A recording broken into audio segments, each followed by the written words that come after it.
சட்டப்பேரவை தலைவர் அவர்களே, முதலமைச்சர் அவர்களே, எதிர்கட்சி தலைவர் அவர்களே, இந்த அவையிலே வீற்றிருக்கும் அனைத்து சட்டமன்ற உறுப்பினர்களுக்கும் முதல் கண் வணக்கத்தை தெரிவித்துக் கொள்கிறேன். இன்றைக்கு சட்டப்பேரவையிலே பேசப்பட்ட இந்த தீர்மானம் ஒட்டுமொத்த தமிழக மக்களின் வாழ்வாதாரத்தைக்கும் மிக முக்கியமான ஒரு தீர்மானம். எனவே இதை யாரும் மறுக்கப் போவதும் இல்லை, ஏற்காமல் விடப் போவதும் இல்லை. தமிழ்நாட்டிற்காகவும் தமிழக மக்களின் அத்தனை உரிமைக்காகவும் ஒட்டுமொத்த தமிழகமும் ஒன்றாக தான் இருக்க போகிறோம், அதற்காக போராட போகிறோம். ஆனால் நாம் சற்று இதை பற்றி யோசித்தால், சுதந்திரம் வாங்கின காலத்திலிருந்து இன்றைக்கு வரைக்கும் காவேரி பிரச்சனையும் முல்லை பெரியாறு பிரச்சனையும் தமிழக மீனவர்கள் பிரச்சனையும் தொடர்ந்து பேசிக்கொண்டுதான் இருக்கிறோம். ஒழிய எதற்கும் இதுவரைக்கும் நிரந்தரமாக தீர்வு ஏற்பட்டதாக ஒரு வரலாறு இல்லை என்பதை நிச்சயமாக இந்த நேரத்தில் நான் பதிய வைக்க விரும்புகிறேன். இதற்கு எந்த குறிப்புகளோ படிக்க வேண்டிய அவசியம் இல்லை. இது உணர்வு, நம் மனதிலே ஆழமாக இருக்கும் நம் உணர்வை பதிய வைக்க வேண்டிய இடம் இந்த சட்டமன்றம். இந்த சட்டமன்றமே தமிழக மக்களுக்கானது. தமிழக மக்களின் வரி பணத்தில் நடத்தப்படுவதுதான் இந்த சட்டமன்ற இந்த கூட்டங்கள் எல்லாம்.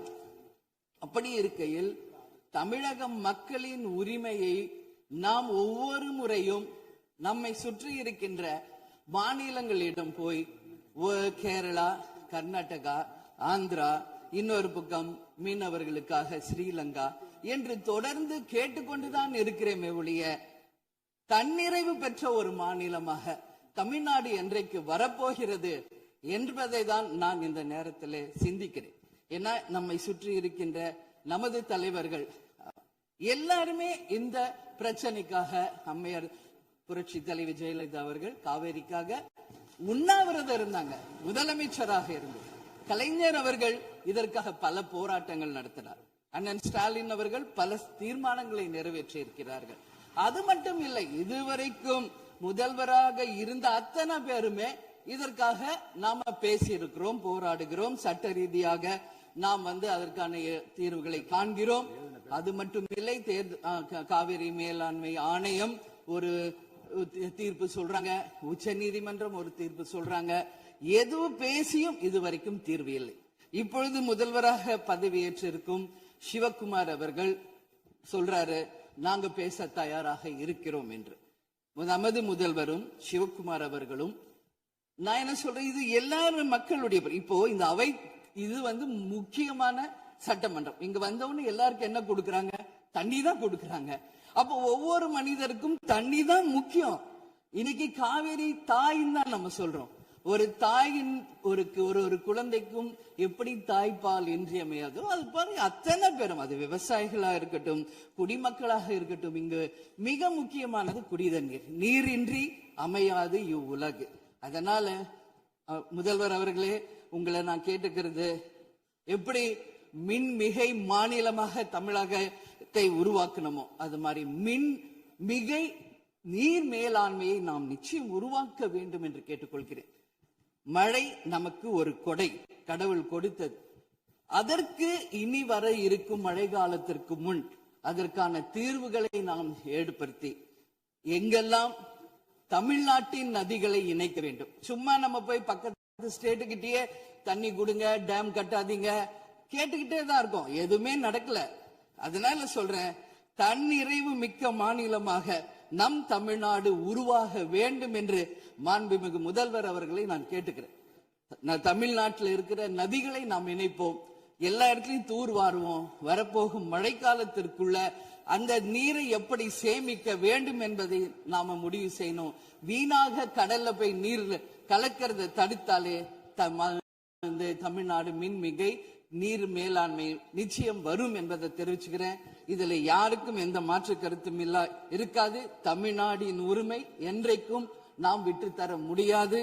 முன்னொரு காலம் புரட்சி கலைஞர் கேப்டன் எதிர்கட்சி தலைவராக இருந்தபோது தமிழகத்தின் பிரச்சனைக்காக அனைத்து கட்சியும் ஒன்று திரட்டி டெல்லிக்கு சென்று பிரதமரை சந்தித்து தமிழக மக்கள் சார்பாக கோரிக்கை வைத்தார். அதுபோல் தேவைப்பட்டால் அனைத்து கட்சியையும் நீங்கள் ஒன்றாக அழைத்து சென்று தமிழக மக்களின் உரிமையை நிலையாக உறுதியாக நீங்கள் நிலைநாட்ட வேண்டும் என்பதை நான் கேட்டுக்கொள்கிறேன். எனவே தேசிய முற்போக்கு திராவிட கழகம் என்றைக்கும் தமிழ்நாட்டின் உரிமைக்காகவும் தமிழக மக்களின் உரிமைக்காகவும் உறுதியாக மேகதாதுவில் அணை கட்டக்கூடாது என்பதிலும் எந்த மாற்று கருத்தும் இல்லை. தீர்மானத்தை வரவேற்கிறேன் என்று கூறி அமர்கிறேன். நன்றி, வணக்கம். மாண்புமிகு உறுப்பினர் ஆர் செல்லசுவாமி அவர்கள். மாண்புமிகு பேரவைத் தலைவர் அவர்களே, மாண்புமிகு முதல்வர் அவர்களே, மாண்புமிகு எதிர்கட்சி தலைவர்களே, மாண்புமிகு அமைச்சர் பெருமக்களே, மாண்புமிகு சட்டமன்ற உறுப்பினர்களே, காவிரி நடுவின் குறுக்கே ஆற்றின் குறுக்கே மேகதாது அணை கட்டக்கூடாது என்ற தீர்மானத்தை நம்முடைய முதல்வர்கள் முன்மொழிந்திருக்கிறார்கள். நம்முடைய தமிழகத்திலே தொடர்ச்சியாக ஆண்டு வந்திருக்கக்கூடிய அத்தனை ஆட்சிகளும் காவிரி தண்ணீர் சம்பந்தமாக எண்ணற்ற தீர்மானங்களை நிறைவேற்றி தமிழகத்திலே பலகட்ட போராட்டங்களை நடத்தியும் நாங்கள் அதை கண்டுகொள்ள மாட்டோம், ஏற்க மாட்டோம் என்று நினைத்து மீண்டும் காவிரி ஆற்றின் குறுக்கே மேகதாது அணை கட்டுவோம் என்று அடம்பிடிக்கிறது என்று சொன்னால் நிச்சயமாக அதை அனுமதிக்க முடியாது. நம்முடைய இந்த இயற்கையாக இருக்கக்கூடிய தண்ணீரும் அதை போன்று காற்றும் அதை யாரும் அழிக்க முடியாது, தடுக்க முடியாது. அதை தடுத்தாலும் மனித வளமே மனித குலவை என்பது அழிந்துவிடும். அந்த முறையிலே நாம் இன்றைக்கு பயன்படுத்தி கொண்டிருக்கக்கூடிய டெல்டா பகுதியிலே தமிழகத்திலே பாதிக்கும் ஏற்பட்ட மாவட்டங்கள் லட்சக்கணக்கான விவசாய பெருங்குடி மக்கள் எல்லாம் இன்றைக்கு பயன்படுத்தி கொண்டிருக்கக்கூடிய காவிரி ஆற்றுடைய தண்ணீரை தடுப்போம், தடுத்து நிறுத்துவோம், மேகதாது அணையை கட்டியே தீர்வோம் என்று சொன்னால் நிச்சயமாக நாம் அதை எந்த சட்டத்தையும் உச்சநீதிமன்றத்துடைய தீர்ப்பையும் அனுமதிக்க மாட்டோம் என்று சொன்னால் நிச்சயமாக இந்த பேரவை என்பது அனுமதிக்க கூடாது. நம்முடைய முதல் கூட்ட தொடரிலேயே இந்த தீர்மானத்தை நாம் முன்மொழிந்திருப்பது என்று சொன்னால் நிச்சயமாக மார்க்சிஸ்ட் கம்யூனிஸ்ட் கட்சி அதை வரவேற்கிறது. தொடர்ச்சியாக இந்த நீதிக்காக, இந்த விவசாய பெருங்குடி மக்களுடைய நியாயத்திற்காக நிச்சயமாக இந்த மன்றம் என்பது தொடர்ச்சியாக தலையிட வேண்டும், அதற்காக குரல் கொடுக்க வேண்டும். இன்றைக்கு தமிழக மாண்புமிகு முதல்வர்கள் முன்மொழித்திருக்கக்கூடிய அந்த தீர்மானத்தை மார்க்சிஸ்ட் கம்யூனிஸ்ட் கட்சியுடைய சார்பிலே நான் ஆதரிக்கிறேன். நன்றி, வணக்கம். மாண்புமிகு உறுப்பினர் திரு திமு ராஜேந்திரன் அவர்கள். மாண்புமிகு பேரவைத் தலைவர் அவர்களே, தமிழ்நாட்டின் உரிமை சார்ந்த பிரச்சனையில் கவனமாக இருக்கிறோம், கண்ணும் கருத்துமாக இயங்குகிறோம் என்பதனை நாட்டுக்கு தெரிவிக்கின்ற வகையிலும் நமது உரிமையை பாதுகாக்க தயங்க மாட்டோம் என்பதை பக்கத்து மாநிலத்திற்கும் இந்திய சர்க்காருக்கும் உணர்த்துகின்ற வகையிலும் மேகதாட்டில் அணை கட்டுவதற்கு அனுமதிக்க கூடாது என்கிற தீர்மானத்தை கொண்டு வந்திருக்கின்ற மாண்புமிகு முதலமைச்சர் அவர்களின் தீர்மானத்தை மறுமலர்ச்சி திராவிட முன்னேற்ற கழகத்தின் சார்பில் வரவேற்கின்றேன். மாண்புமிகு சுற்றுலாத்துறை அமைச்சர் காங்கிரஸ் இயக்கத்தைச் சேர்ந்தவர்கள் எங்கள் கட்சி இங்கே ஆதரிக்கிறது என்று குறிப்பிட்டார்கள்.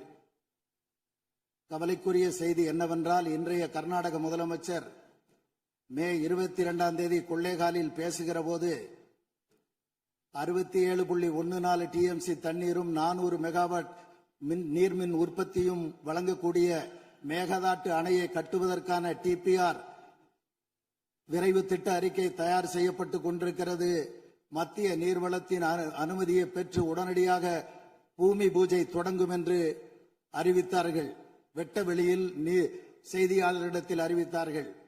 அதற்கு எதிர்வினையாற்றிய தலைவர் வைகோ அவர்கள் 10 விவசாய சங்கங்களின் பிரதிநிதிகளோடு இதே சென்னை பட்டணத்தில் ஜூன் 2 கண்டன ஆர்ப்பாட்டத்தை நடத்தினார்கள்.